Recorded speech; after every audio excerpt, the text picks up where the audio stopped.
5 मई 2021 के current affair करेंगे हम इस क्लास में। उसके बाद हम क्वेश्चन करेंगे, ये सब टॉपिक कवर करने वाले हैं हम। फर्स्ट टॉपिक है अपना converting nitrogen plants to oxygen plants. जैसा आपको पता है कि हमारी कंट्री में कोविड-19 की वजह से ऑक्सीजन की कमी होती जा रही है, और ऑक्सीजन की कमी को देखते हुए गवर्नमेंट ने ये स्टेप लिया है कि जो प्लांट्स हैं, यानी कि फैक्ट्री वगैरह हैं जो नाइट्रोजन बनाती हैं, नाइट्रोजन प्रोड्यूस करती हैं, उनको ऐसी फैक्ट्री में कन्वर्ट किया जाए जो ऑक्सीजन प्रोड्यूस करे, ऑक्सीजन बनाए। तो ये स्टेप लिया है गवर्नमेंट ने। ऐसी पोटेंशियल इंडस्ट्रीज देखी जाएंगी जिनको कन्वर्ट किया जाएगा कि ऑक्सीजन प्रोडक्शन किया जाए। ये नाइट्रोजन जो प्लांट्स है, इनमें जो नाइट्रोजन बनाया जाता है उसमें एक टेक्नोलॉजी यूज होती है जिसका नाम है कार्बन मॉलिक्यूलर सीव। ये CMS है जो कार्बन मॉलिक्यूलर सीव, ये ऐसी टेक्नोलॉजी है कि मान लो बहुत सारी गैस है, उनमें से सारी गैस को अलग करके और सिर्फ नाइट्रोजन को ही ये प्रोड्यूस करे। मतलब बहुत सारा मिक्सचर ऑफ गैस है, उसमें से नाइट्रोजन निकाल देगा अलग और उसको सेव और स्टोर करके रख लेंगे अलग से वेसल्स में या किसी सिलेंडर में। लेकिन जो नाइट्रोजन के अलावा ऑक्सीजन अगर प्रोड्यूस करना हो हमें, तो ऑक्सीजन के लिए हमें यूज करना पड़ता है जियोलाइट मॉलिक्यूलर सीव। इसमें ये ऑक्सीजन को सिर्फ अलग करती है और ऑक्सीजन को फिर हम सेव करके रख लेते हैं स्टोर करके। तो सिर्फ आपको इसमें ये याद रखना है कि नाइट्रोजन प्लांट्स में हम कार्बन मॉलिक्यूलर सीव टेक्नोलॉजी यूज करते हैं नाइट्रोजन को प्रोड्यूस करने के लिए, और ऑक्सीजन प्लांट में ऑक्सीजन प्रोड्यूस करने के लिए जियोलाइट मॉलिक्यूलर सीव यूज करते हैं। तो इस तरह से CMS को हम ZMS से रिप्लेस करके और oxygen analyser, control panel system और फ्लो वाल्व्स, ये इतने सारे इंस्ट्रूमेंट यूज करके ऑक्सीजन प्रोड्यूस कर सकते हैं। चाहे हम दो स्टेप में कर सकते हैं, या तो हम ऑक्सीजन प्रोड्यूस करें कहाँ पे, हॉस्पिटल के पास, कि जहाँ पे हॉस्पिटल है वहीं पे हम ऑक्सीजन प्लांट लगा दें, जो नाइट्रोजन के प्लांट हैं उनको ऑक्सीजन प्लांट में कन्वर्ट कर दें और ऑक्सीजन हम स्टार्ट कर दें प्रोड्यूस करना जियोलाइट से, जो जियोलाइट सीव है उसको यूज करके। या फिर दूसरा तरीका हो सकता है, हम जहाँ पे नाइट्रोजन प्लांट है, अगर हॉस्पिटल वहाँ से दूर है और ऐसा फिजिबल नहीं है, यानी कि पॉसिबल नहीं है कि वहाँ पे नाइट्रोजन प्लांट नहीं है मान लो, और नाइट्रोजन प्लांट को या ऑक्सीजन प्लांट में कन्वर्ट किया जाए, तो ऐसा फिजिबल नहीं है, तो नाइट्रोजन प्लांट दूर भी है, उसको हम वहीं पे ऑक्सीजन प्लांट में कन्वर्ट कर दें और बाद में ट्रांसपोर्ट कर दें ऑक्सीजन प्रोड्यूस करके, मतलब स्पेशलाइज वेसल में या किसी सिलेंडर में। वेसल का मतलब है जी किसी व्हीकल वगैरह में मान लो आप। नेक्स्ट चलते हैं जी, इतना ही था इसमें। नेक्स्ट है अपना India invited as a guest to G7 meeting. अभी इंडिया को इनवाइट किया गया है एज ए गेस्ट, मेहमान की तरह इनवाइट किया गया है जी। कहाँ पे? G7 की मीटिंग होने वाली है। G7 एक 7 कंट्रीज़ का ग्रुप है, उसमें इनवाइट किया गया है इसको। ये G7 के बारे में पढ़ते हैं जी। G7 एक ग्रुप ऑफ 7 कंट्रीज़ का ग्रुप है जो 1975 में बना था। ये कंट्रीज़ कौन कौन सी है जी इसमें G7 में? Canada, France, Germany, Italy, Japan, UK और USA, ये कंट्री है जी। इनकी मीटिंग होती है और जो भी इसको प्रिसाइड करता है रोटेशनल बेसिस पे करता है। मान लो इनकी मीटिंग होने वाली है जी G7 कंट्रीज़ की, तो बारी बारी से, मान लो इस बार USA ने किया है, फिर कनाडा, फिर UK, ऐसे बारी बारी से इसको हेड करते हैं जी, मतलब इसके चेयरमैन रहते हैं G7 के, तो प्रिसाइड करते हैं जी। प्रिसाइड का मतलब है हेड करना। ये एनुअल मीटिंग होती है जी, 2 दिन इसकी मीटिंग चलती है और ग्लोबल इश्यूज इसमें डिस्कस किए जाते हैं। ग्लोबल इशू कुछ भी हुआ जी, जैसे मान लो पेंडेमिक चल रही है, कोरोना के बारे में इशू कर लिया कि कैसे इसको हैंडल किया जाए, कैसे इसको रिड्यूस किया जाए कोरोना के केसेस को, तो ऐसे सारे इशू इसमें डिस्कस किए जाते हैं। इसका कोई हेड क्वार्टर नहीं है जी, फिक्स हेड क्वार्टर, कोई मुख्यालय नहीं है कि एक जगह पे इसका हेड क्वार्टर हो, कोई हेड क्वार्टर नहीं है, ये चीज़ आपको याद रखनी है। और जो भी इसमें डिसीजन लिया जाता है वो नॉन बाइंडिंग होता है। मान लो इसकी मीटिंग हुई जी, समिट, उसमें कोई फैसला लिया गया डिसीजन, वो बाध्यकारी नहीं है, नॉन बाइंडिंग है। जरूर नहीं है कि सारी कंट्री उसे माने, कोई जरूर नहीं है ये 7 कंट्री भी उसे माने। G7 बना था 1975 में, उसके बाद 1997 में, 1997 में G8 बन गया था। एक कंट्री और ज्वाइन कर ली थी इसमें, कौन सी? रसिया। रसिया ने ज्वाइन कर लिया था, लेकिन 2014 में इसको हटा दिया गया जी G7 से। मतलब G8 था ये, G7 से G8 बना था 1997 में, फिर इसे G7 बन गया था 2014 में दोबारा। रसिया को हटा दिया जी, इस ग्रुप से निकाल दिया, रिमूव कर दिया। क्यों? क्योंकि रसिया ने जी, क्रीमिया एक कंट्री है रसिया के पास ही, मतलब यूक्रेन कंट्री है, यूक्रेन का पार्ट था क्रीमिया, तो क्रीमिया को हड़प लिया था यूक्रेन से। यूक्रेन एक देश है जी रसिया के साइड में ही, रसिया के वेस्टर्न साइड में, तो क्रीमिया को अनेक्स कर लिया था, अपने कंट्री में मिला लिया था रसिया ने, फोर्स के बल पे, सेना भेज के।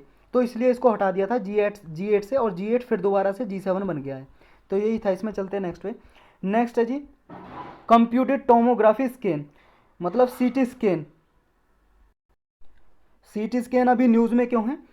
क्योंकि जी अभी कोविड-19 के केस क्या हैं, जो मान लो जिनके पास, मतलब किसको सिम्टम आ रहे हैं, लक्षण आ रहे हैं कोविड-19 के, माइल्ड टू मॉडरेट, कोविड-19 के लिए पॉजिटिव है, मतलब पॉजिटिव केस आ गया, कोरोना वायरस उनसे एंटर कर गया, या फिर RT-PCR टेस्ट किया जी, उसमें क्या है, नेगेटिव केस आया उसका कोरोना का, तो उसमें ऐसा लगता है कि कोरोना इसको है नहीं, मान लो नेगेटिव आ गया लेकिन उसको कोरोना है उसके बाद भी, और नेगेटिव दिखा देता है किसी किसी को RT-PCR टेस्ट।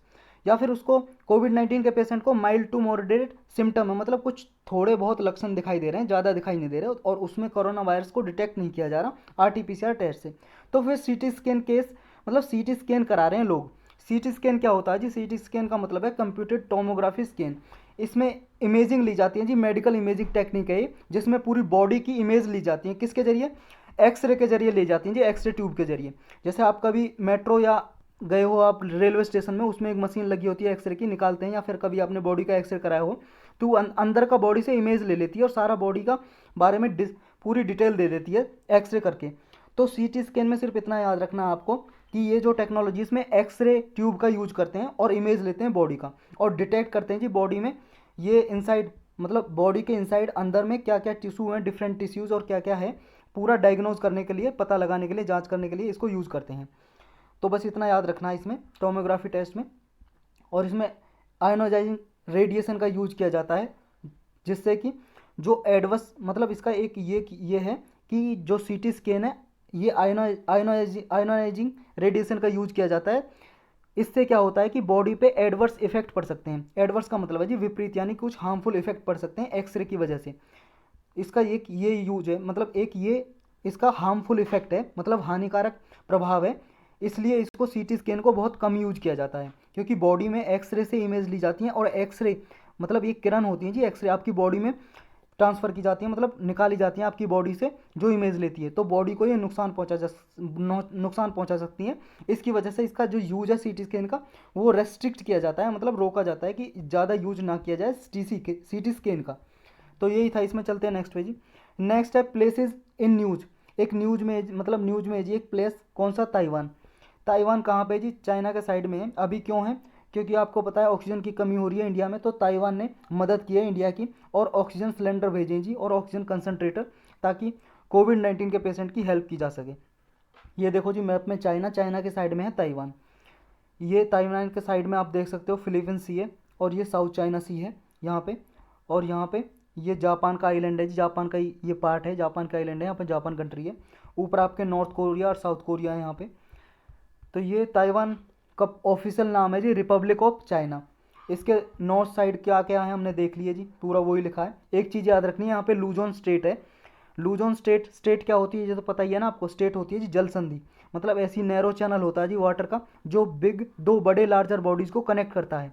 जैसे ये नैरो बॉडी हो गई जी, ये लार्जर बॉडी को कनेक्ट कर रही है। जैसे आपने मलैका स्टेट के बारे में पढ़ा होगा, वो किसको कनेक्ट करती है जी, साउथ चाइना सी और इंडियन ओशियन को, साउथ चाइना सी और इंडियन ओशन को कनेक्ट करती है मलैका स्टेट, कई बार UPSC पूछ चुका है। और लूजन स्टेट किस किस को कनेक्ट करती है, ये करती है साउथ चाइना सी को और फिलीपींस सी को, दोनों को कनेक्ट करती है ये बड़े वाटर बॉडीज़ को। और यहाँ पे ताइवान स्टेट भी है जी, ताइवान के नाम पे। ताइवान की कैपिटल है जी, राजधानी ताइवान की ताइपाई। देखो जी ये 1971 तक यूनाइटेड नेशन का पार्ट हुआ करता था, मतलब इसका मेंबर था, सदस्य था ताइवान। लेकिन उसके बाद क्या है जी, इसको रिप्लेस कर दिया 1971 के बाद, ये UN का मेंबर नहीं है, सदस्य नहीं है अब ताइवान, क्योंकि चाइना कहता है कि ताइवान हमारा ही पार्ट है, ये क्लेम करता है।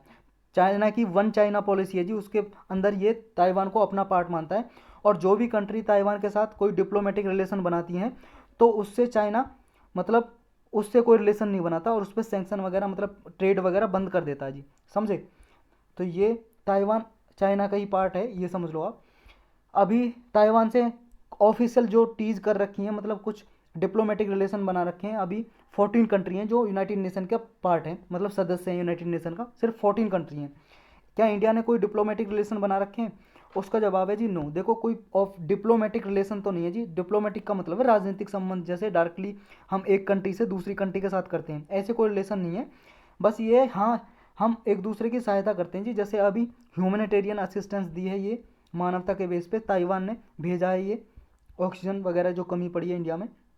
तो ऐसे बाइलेटरल रिलेशन है जी, जो इम्प्रूव भी हुए 1990s के बाद इंडिया और ताइवान के। तो इतना ही था, इसमें चलते हैं नेक्स्ट पे जी। नेक्स्ट कॉन्गो अभी न्यूज में है जी, क्यों, कॉन्गो ने डिक्लेयर कर दिया है कि इबोला के जो केसेस थे वो ख़त्म हो गए, एंड हो गया उनका। इसका नाम है जी डेमोक्रेटिक रिपब्लिक ऑफ कॉन्गो, ये कंट्री है जी, अफ्रीका में एक कंट्री है। इसमें अभी 12 केस आए थे जी, किसके? इबोला वायरस के। इबोला एक वायरस है जी, वायरस डिसीज है, जैसे कोरोना वायरस से होती है जी, ऐसे इबोला वायरस से होता है। 7 फरवरी को यहाँ जी 12 केस आए थे कॉन्गो में, वो अभी ठीक कर लिए गए हैं 2-3 महीने के अंदर। ये सारे केस ठीक हो गए हैं और कॉन्गो ने अपने आप को इबोला फ्री डिक्लेयर कर दिया है, इसलिए न्यूज़ में है। ये इबोला जी देखो, एक इसको इबोला हीमोरेजिक फीवर भी बोलते हैं जी, एक सीवियर फैटल डिसीज होती है, मतलब इसमें 50% तक मृत्यु हो सकती है, समझे। और ये क्या है जी, इसका ओरिजिन कहाँ से इबोला वायरस का? ये कॉन्गो में जी एक रिवर है इबोला नाम से ही, उसके नाम पे इसका नाम रखा गया इबोला डिसीज़ का। 1976 में फर्स्ट टाइम ये डिसीज़ को रिकॉग्नाइज किया गया, पहचान किया गया। कुछ ऐसा होता है जी इबोला वायरस, जैसे ये देखा होगा आपने, कोरोना वायरस कुछ ऐसा होता है ना, कोरोना वायरस इस तरह का होता है, इस तरह का होता है, लेकिन इबोला वायरस का ऐसा शेप होता है, ये देख सकते हो आप। ये डायरेक्ट कांटेक्ट में आता है जी ब्लड सेक्रेशन से या इन्फेक्टेड पर्सन को, जैसे मान लो किसी को पर्सन को इबोला हो गया, तो इबोला जैसे कोरोना भी ह्यूमन टू ह्यूमन ट्रांसफर होता है, एक पर्सन से दूसरे पर्सन को हो सकता है, ऐसे इबोला भी हो सकता है जी, अगर उसके डायरेक्ट कांटेक्ट में आ जाए जिसको बीमारी हुई है, ये मतलब इबोला हो रखा है। और ये जी पहले कांटेक्ट में एनिमल के कांटेक्ट में आते हैं, और उसके बाद जी ये होता है, मतलब एनिमल से आया है, ये एनिमल से आया यानी कि जूनोटिक डिसीज़ है जी। जूनोटिक डिसीज़ कैसी होती हैं? मतलब ऐसी डिसीज़ जो एनिमल से ह्यूमन में आती हैं, जैसे कोरोना का भी लगाया जा रहा है अनुमान जी, बैट से आई थी, चमगादड़ से, और बैट एक एनिमल है, मतलब पशु है, और कोरोना एनिमल से ह्यूमन में आई यानी कि मानव में, इसलिए जूनोटिक डिसीज़ हो गई। तो ये भी एक जूनोटिक डिसीज़ है जी।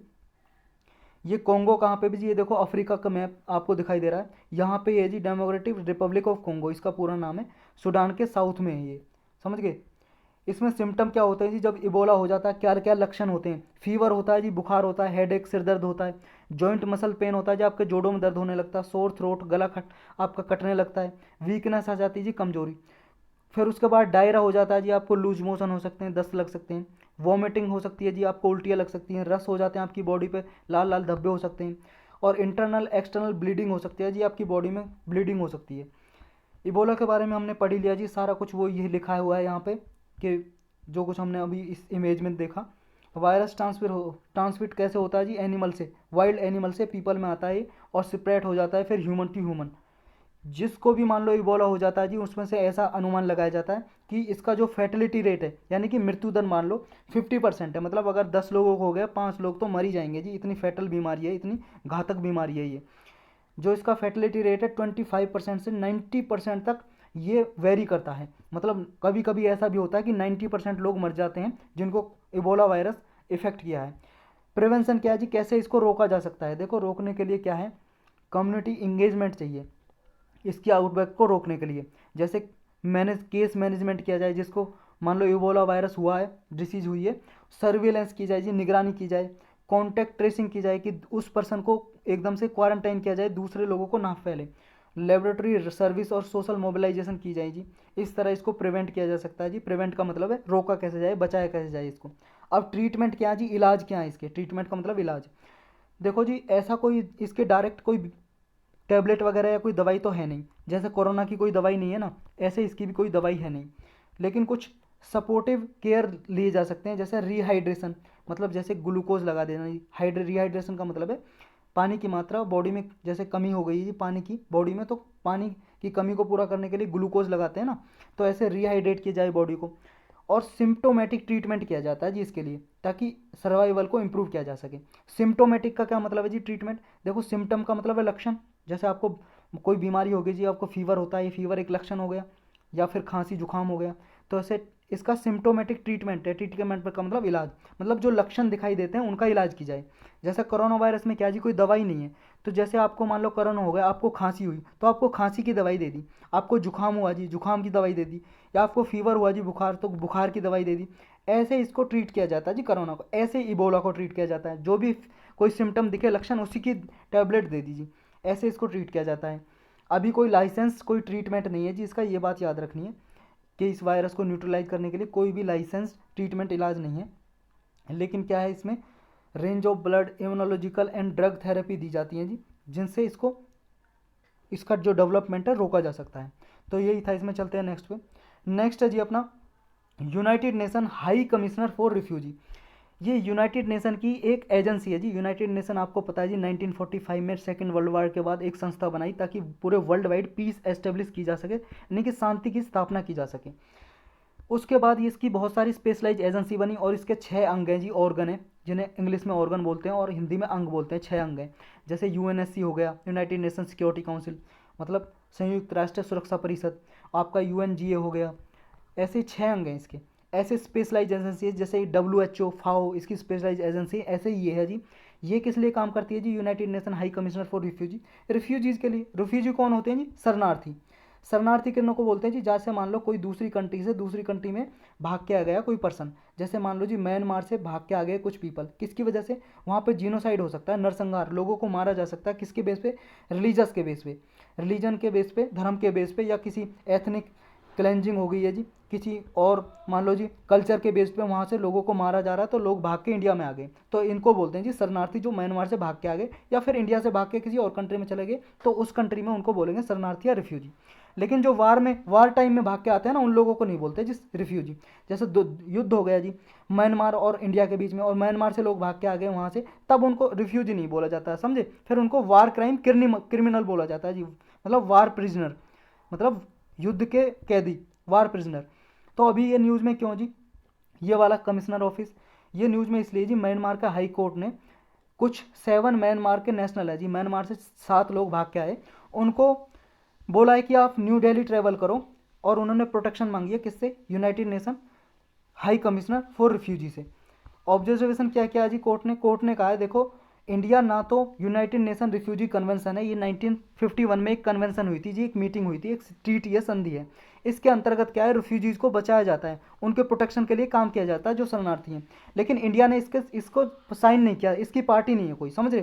तो इस कोर्ट ने यही बोला है, हाई कोर्ट ने, कि ना तो इंडिया इसका पार्ट है यूनाइटेड नेशन रिफ्यूजी कन्वेंशन का, समझे, और ना ही जी 1961 में ये तो 1951 में हुई थी ये यूनाइटेड नेशन रिफ्यूजी कन्वेंशन, और एक प्रोटोकॉल हुई थी जी रिफ्यूजी प्रोटोकॉल 1967 में, ना ही इंडिया उसका पार्ट है। ना तो प्रोटोकॉल का जी 1967 में हुई थी, और 1951 में जो ये कन्वेंशन हुई थी, इस दोनों का पार्ट नहीं है जो रिफ्यूजी को प्रोटेक्ट करते हैं।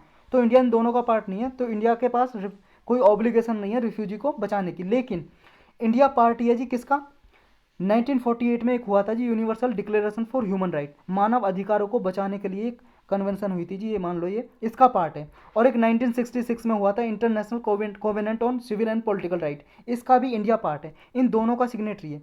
तो ये बात आपको याद रखनी है, किसका सिग्नेटरी है किसका नहीं है, मतलब इंडिया ने किसका साइन किया हुआ है किसको नहीं, इन दोनों को साइन किया हुआ है। और रिफ्यूजी कन्वेंशन को और प्रोटोकॉल हुई थी 67 में, इसका पार्ट नहीं है, तो ये चीज़ आपको याद रखनी है। तो इन दोनों का पार्ट है जी, ह्यूमन राइट, मानव अधिकार को बचाने के लिए काम करता है। तो इसकी वजह से इंडिया देख क्या जी रिफ्यूजीज को प्रोटेक्ट करता है, बचाता है, संरक्षण देता है। और भी कोई रीजन है? हाँ बिल्कुल है, हमारे संविधान में आर्टिकल 21 है जी, कॉन्स्टिट्यूशन में। ये क्या बोलता है? Right to life and liberty provide करता है जी, जीवन का जीने का अधिकार देता है, ये फंडामेंटल राइट है। तो ये सिर्फ सिटीजन के लिए नहीं है फंडामेंटल राइट, सबके लिए जो हमारी कंट्री में रेजिडेंट है, जो भी हमारी कंट्री में चाहे सिटीजन हो नॉन सिटीजन हो, बाहर का आगे रह गया है, नए नागरिक हो या ना हो, सबको ये अधिकार देते हैं जी, सबको जीने का अधिकार है हमारी कंट्री में, जो हमारी कंट्री की टेरिटरी में है जी, हमारी कंट्री की टेरिटरी के अंदर है जो इंडिया के, सबको अधिकार है। तो इसकी वजह से रिफ्यूजी को हम संरक्षण देते हैं। और दूसरा एक कारण और है जी, तीसरा, कौन सा? Right of non refoulement. ये क्या जी? एक प्रिंसिपल है जी, सिद्धांत है ये नॉन रिफॉल्मेंट का सिद्धांत। ये एक इंटरनेशनल लॉ है, एक कानून है जी, जिसके जरिए क्या है, कोई भी पर्सन मान लो परसिक्यूशन के डर से दूसरी कंट्री में आ गया भाग के, फ्ली का मतलब है जी भाग के आ गया, तो उसको वो कंट्री जिस कंट्री में आया है वो फोर्सफुली नहीं भेजेगी उस कंट्री में, अगर उसकी मौत का उसको खतरा है उस कंट्री में, समझ गए? जैसे मान लो जी म्यांमार से लोग भाग के आ गए इंडिया में, और अगर मान लो इसको म्यांमार से ए पीपल भाग के आए, ए को इंडिया वापस नहीं भेजेगा, अगर ऐसा डर है, अगर ए म्यांमार में वापस गया तो इसको मारा जा सकता है, तो तब इंडिया इसको नहीं भेजेगा। ये कहता है नॉन रिफॉल्मेंट प्रिंसिपल, इंटरनेशनल लॉ है जी ये, समझ गए?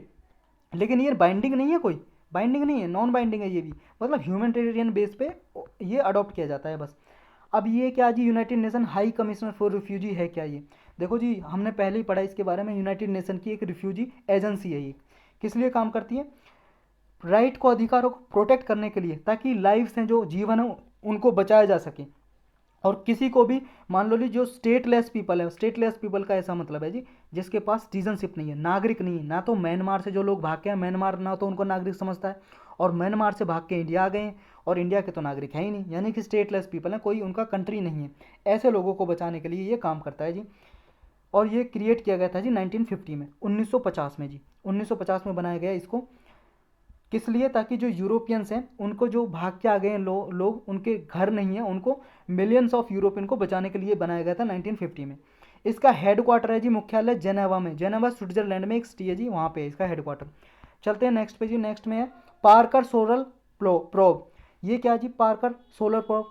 देखो जी, पार्कर सोलर मिशन के नाम से नासा ने एक मिशन भेजा था सन को स्टडी करने के लिए, अध्ययन करने के लिए। इसलिए ये न्यूज में क्यों है जी? अभी न्यूज में इसलिए ये वीनस है जी। वीनस क्या है? शुक्र ग्रह है, उसके पास से अभी ये गुजरा है, इसने कुछ डिटेक्ट किया है, रेडियो सिग्नल को, रेडियो सिग्नल को पता लगाया है, डिटेक्ट किया है वीनस के ऊपर से, तो इसलिए ये न्यूज में है जी, समझ गए। ये लगभग नियरली 30 ईयर में इसने विनेशियन एटमॉस्फेयर को डिटेक्ट किया है। विनेशियन एटमॉस्फेयर का मतलब है जी वीनस ग्रह का वातावरण, जैसे हमारे अर्थ का है। देखो जी, ये सोलर सिस्टम है, ये सन है, समझे। इसके चारों ओर चक्कर लगा रहे हैं कितने? 8 ग्रह, और कुछ छोटे ग्रह लगा रहे हैं, प्लानेट, ग्रह को इंग्लिश में प्लानेट बोलते हैं, पता ही होगा। तो ये चक्कर लगा रहे हैं, कुछ एस्ट्रॉइड लगा रहे हैं जी। जैसे पहले मरकरी है जी, फिर वीनस है, फिर अर्थ है, समझे। सबसे पास में मरकरी है जी, बुध ग्रह, फिर वीनस, अर्थ, और फिर है जी आपका मार्स, फिर जुपिटर है, फिर सैटर्न है, फिर यूरेनस है, फिर नेपच्यून है। तो आप ये मान लो जी, ये भेजा है कहाँ पे? सन पे भेजा है पार्कर सोलर मिशन। लेकिन ये कहाँ पे? मरकरी का जो ऑर्बिट है जी, मरकरी का ऑर्बिट क्या है जी? मरकरी चारों ओर सन के चक्कर लगा रहा है, रिवॉल्यूशन कर रहा है। जो रिवॉल्यूशन कर रहा है ना, इस रिवॉल्यूशन के चक्कर को ही बोलते हैं जी ऑर्बिट, ऑर्बिट, समझे। तो ये जो ऑर्बिट है, जैसे अर्थ का भी एक ऑर्बिट है जी, चक्कर लगा रहा है, वीनस का भी, तो मार्स मरकरी का ऑर्बिट के अंदर है जी ये, और वीनस के भी ऑर्बिट के पास है ये, समझ रहे हो। तो इसने इसी को डिटेक्ट, रेडियो सिग्नल को डिटेक्ट किया, इसलिए न्यूज़ में है। तो इसके बारे में डिटेल से पढ़ते हैं क्या क्या इसने निकाला है अभी। इससे जी अर्थ और वीनस क्या है जी, इनमें क्या है? इलेक्ट्रिकल चार्ज लेयर हैं जो गैस की हैं, इसके अपर एज एटमॉस्फेयर पे, उनको बोलते हैं आइनोस्फेयर।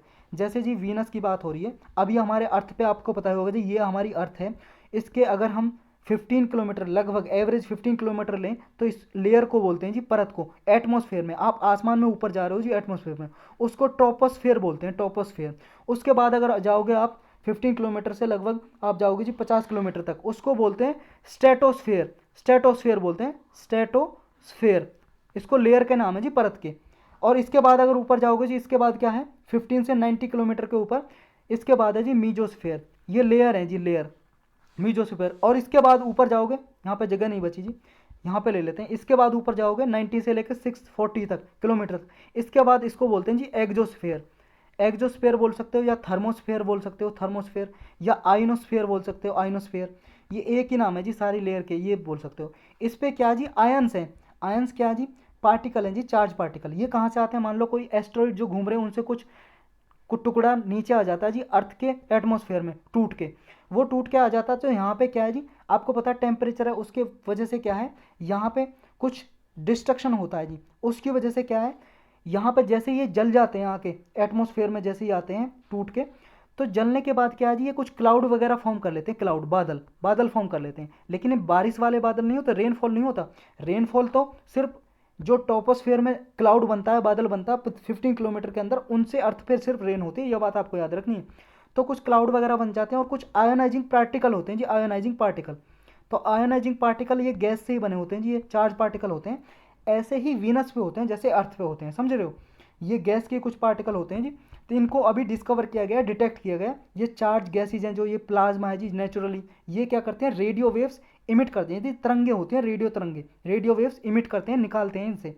तो ये इनको डिटेक्ट किया है अभी इस मिशन ने, नासा का मिशन है जी। नासा तो आप जानते होंगे ना, नासा स्पेस एजेंसी है, किसकी? अमेरिका की। सैटेलाइट वगैरह भेजती है स्पेस में, जैसे हमारे इंडिया की इसरो है, जैसे सैटेलाइट वगैरह भेजती है जी इसरो। इसके क्या इम्प्लीकेशन है जी, क्या संकेत दिए इसने? देखो जी, इसकी वजह से क्या है, सोलर साइकिल में जो ये चार्ज पार्टिकल होते हैं जी, वीनस के ऊपर ये एटमॉस्फेयर में आते हैं, इनको डिटेक्ट किया जा सकता है। और इनकी वजह से जो वीनस और अर्थ पे जो डिफरेंट डिफरेंट इन पे एटमॉस्फेयर है, इसके बारे में पता लगाया जा सकता है। अब थोड़ा बैकग्राउंड समझते हैं जी इसके बारे में। ये देखो जी, ऐसे जो सिमिलर प्रोसेस है अर्थ और वीनस पे, ऐसे सिमिलर प्रोसेस होते हैं, इनकी वजह से जी इन अर्थ और वीनस को ट्विन बोला जाता है, यानी कि जुड़वा ग्रह। क्योंकि जुड़वा ग्रह बोला जाता है ट्विंस, ट्विंस का मतलब है जुड़वा, अर्थ और वीनस को, मतलब पृथ्वी और शुक्र ग्रह को क्यों बोला जाता है जी, क्योंकि थोड़े सिमिलर प्रोसेस होता है अर्थ और वीनस पे। इनके जो रॉकी सिस्टम है, चट्टाने सिमिलर हैं और सिमिलर साइज है जी इनका, सिमिलर का मतलब समान, और स्ट्रक्चर इनका सिमिलर है, समझे। लेकिन इनका जो भी बर्थ सिस्टम है वो डाइवर्ज है थोड़ा वीनस का और इसका। क्यों? क्योंकि जी वीनस में मैग्नेटिक फील्ड नहीं है, जो शुक्र ग्रह है जी वो लैक्स करता है, लैक का मतलब है कमी, लैक से मैग्नेटिक फील्ड। लेकिन अर्थ के पास मैग्नेटिक फील्ड है। अर्थ के पास मैग्नेटिक फील्ड क्यों है, हमने कई बार पढ़ा जी, अर्थ की 3 लेयर में डिवाइड किया है, कोर, फिर मेंटल आता है जी, और फिर आपका आता है क्रस्ट, भूपर्पटी बोलते हैं हिंदी में। तो इस कोर में जी कुछ मेटल पाई जाती है नीफे, मतलब निकिल और फेरस, इसकी वजह से मैग्नेटिक फील्ड है अर्थ की, लेकिन वीनस की मैग्नेटिक फील्ड नहीं है जी, समझ रहे हो। लेकिन एक तो ये डिफरेंट हो गया जी इसका वीनस का। और क्या अंतर है जी अर्थ और वीनस में? अर्थ और वीनस में ये जी, वीनस में जी टेम्परेचर बहुत ज़्यादा है, बहुत ज़्यादा टेम्परेचर है। ये जो लीड है शीशा उसको भी मेल्ट कर सकता है, जला सकता है, बहुत ज़्यादा टेम्परेचर है। एक चीज़ और याद रखनी है कि सबसे पास हमने देखा जी, इस डायग्राम में हमने समझा, जो यहाँ पे देखते हैं ये डायग्राम, सबसे ज़्यादा सन के नज़दीक कौन है? मरकरी है जी, बुध ग्रह। तो सबसे ज़्यादा टेम्परेचर तो मरकरी का होना चाहिए, लेकिन ऐसा है नहीं। सबसे ज़्यादा तापमान किस ग्रह पे? वीनस पे जी, वीनस पे। और उसका कारण क्या है? उसका रीजन है जी CO2 बहुत ज़्यादा है, CO2 है इसमें, कार्बन डाइऑक्साइड गैस बहुत ज़्यादा वीनस पे। और आपको पता है CO2 एक ग्रीन हाउस गैस है, ग्रीन हाउस गैस उसको बोलते हैं जो टेम्परेचर को एब्जॉर्व करती है, मतलब सोख लेती है। तो ये टेम्परेचर को बहुत ज़्यादा सोख लेती है, इसकी वजह से टेम्परेचर वीनस पे मरकरी की अपेक्षा ज़्यादा है। तो ये बात याद रखनी है, सबसे ज़्यादा हॉट प्लानट कौन सा है? वीनस है जी, समझ गए। अब इसके मिशन के बारे में पढ़ते हैं जी। जो सोलर पार्कर मिशन है इसका, नासा का कुछ ऐसा मिशन है जी, ये ऐसा आप देख सकते हो इमेज में, ये वाला सिस्टम भेजा जी, सन के पास भेजा है ये मिशन ऑब्जर्व करेगा जी, अंडरस्टैंडिंग, सन को अंडरस्टैंड करने में मदद करेगा, सोलर सिस्टम को समझने में मदद करेगा, जो अर्थ को अफेक्ट करते हैं, प्रभावित करते हैं, और वर्ल्ड में ये क्या इफेक्ट होता है जी इसका, इसको समझने में सहायता करेगा। ये सन के एटमॉस्फेयर में ट्रेवल करेगा जी, सन के एटमॉस्फेयर के पास।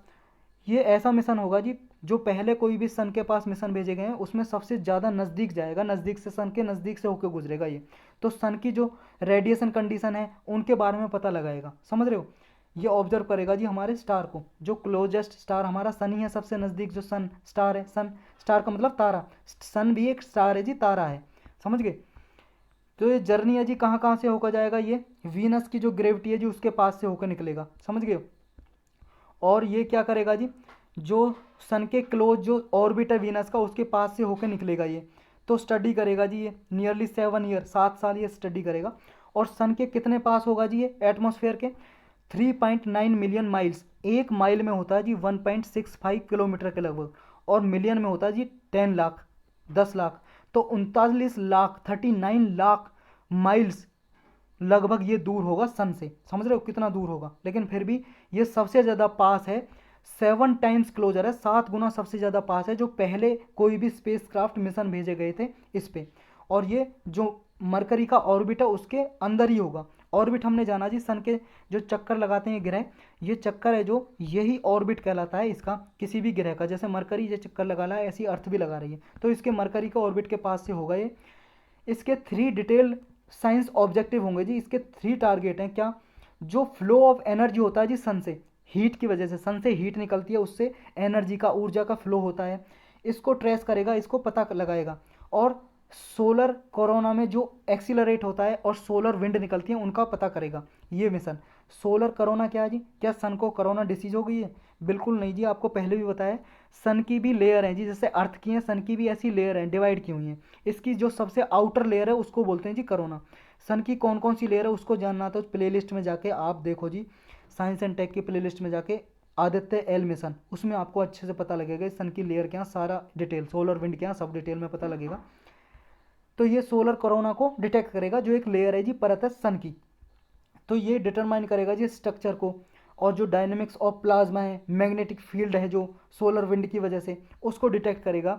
और एक्सप्लोर करेगा जी एनर्जेटिक पार्टिकल को, जो ट्रांसपोर्ट होते हैं सन से अर्थ की तरफ। तो ये सारे पता लगाएगा जी ये।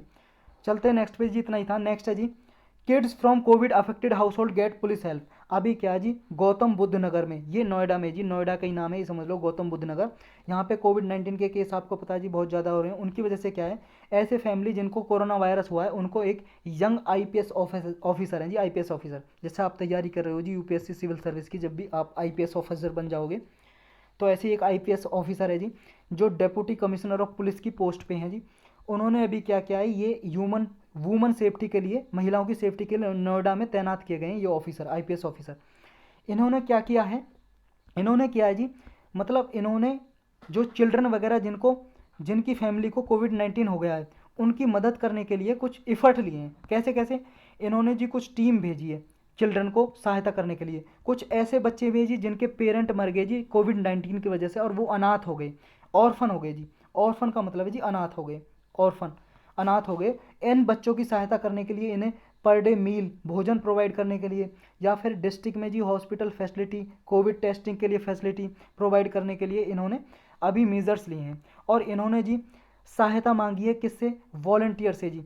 और इस तरह से जी 35 वॉलंटियर आए हैं जी। वॉलंटियर वो लोग होते हैं जी जो अपनी मर्जी से किसी की सहायता करते हैं बिना पैसों के। तो कुछ लोग सहायता करने के लिए आए हैं पास कि हम भी सहायता करेंगे, कोविड-19 के लिए जो ज़रूरत है हम ऐसी सामग्री, भोजन वगैरह, दवाई वगैरह पहुंचाएंगे। तो कुछ लोग आए जी, इन्होंने अपील की थी।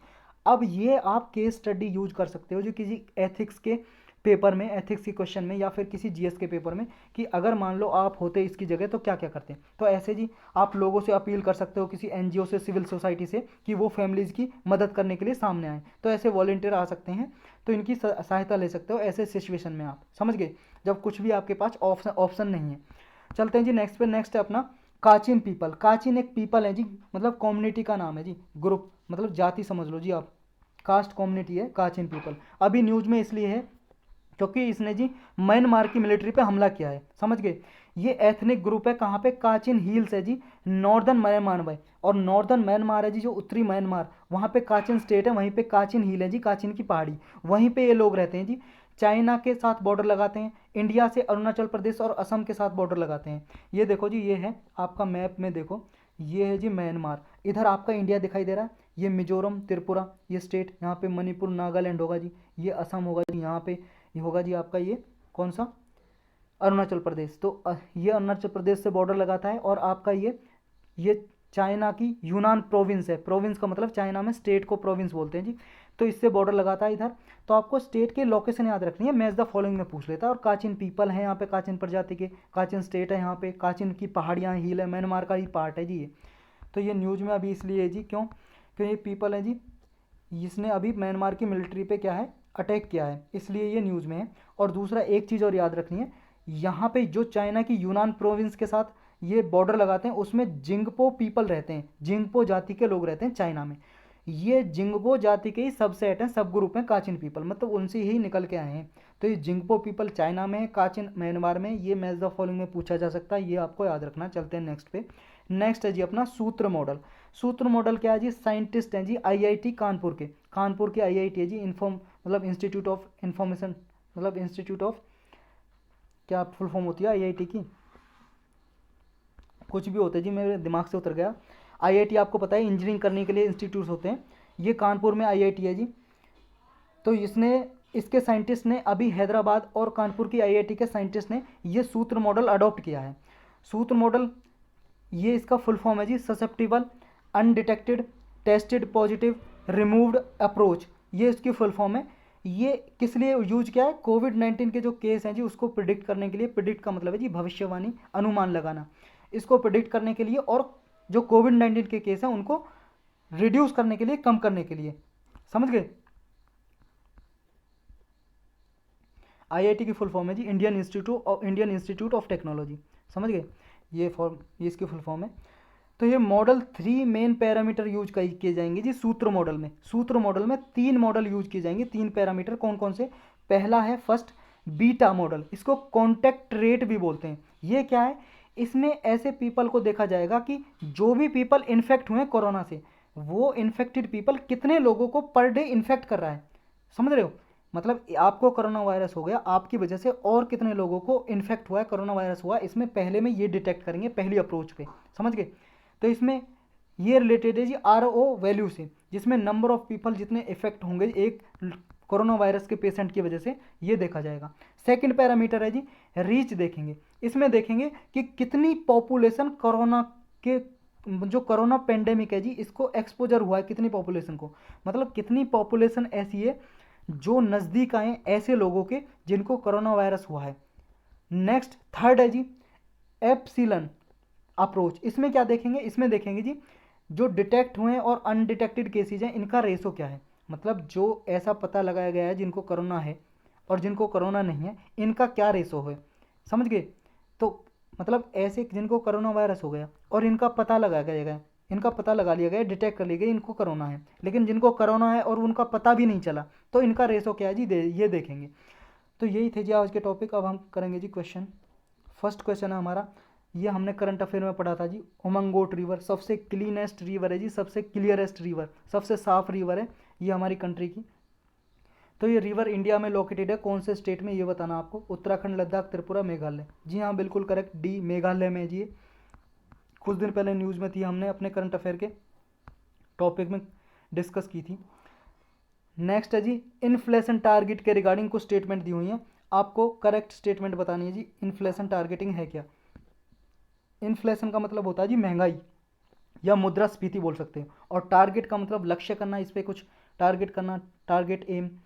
तो इन्फ्लेशन टारगेटिंग का मतलब होता है जी कि ऐसी मॉनेटरी पॉलिसी अडेप्ट करना है या एडजस्ट करना है जिससे जो एनुअल रेट है, जो प्रति वार्षिक दर है इन्फ्लेशन की, महंगाई की, एक स्पेसिफाइड दर अचीव की जा सके। मतलब कि हमें मान लो 4% अचीव करनी है, महंगाई दर इतनी होनी चाहिए इन्फ्लेशन रेट, तो इसको अचीव किया जा सके, क्या ये टारगेट है, क्या ये इन्फ्लेशन टारगेटिंग का मतलब है क्या। सेकंड बोल रहा है कि जो इन्फ्लेशन टारगेट की जो प्रिंसिपल होते हैं, सिद्धांत, वो बेस्ड होते हैं जी लॉन्ग टर्म इकोनॉमिक ग्रोथ पे, ताकि हमें मेंटेन किया जा सके प्राइस स्टेबिलिटी को, कि जो प्राइस है गुड्स और सर्विसेज का, वस्तुओं और माल सेवा वस्तुओं का, उनका प्राइस ज़्यादा ना बढ़े, स्टेबल प्राइस रहे, और प्राइस स्टेबिलिटी को अचीव किया जा सके इन्फ्लेशन को कंट्रोल करके। ये इसका सिद्धांत है इन्फ्लेशन टारगेटिंग का। आपको बताना जी करेक्ट कौन सा है, पहला दूसरा दोनों सही है या फिर दोनों गलत हैं। दोनों सही है जी, सी। ये जी इन्फ्लेशन टारगेट, कुछ टारगेट स्पेसिफाइड टारगेट रखा जाता है इन्फ्लेशन में और उसको अचीव किया जाता है ताकि गुड्स और सर्विस का जो प्राइस है, मूल्य है, वो स्टेबल रहे, समझ रहे हो, यानी कि इन्फ्लेशन को कंट्रोल करना है, मेन मकसद ये है। नेक्स्ट है जी अपना इरावेडी डॉल्फिन को हमने स्पेशल लेक्चर लेके पढ़ा था जी, और करंट अफेयर में कई बार पढ़ा है इरावेडी डॉल्फिन। डॉल्फिन क्या होती है जी, एक बहुत बड़ी मछली सी टाइप होती है, हमने देखा है कई बार इमेज में। इसके रिगार्डिंग कुछ स्टेटमेंट दिए, करेक्ट बताना है।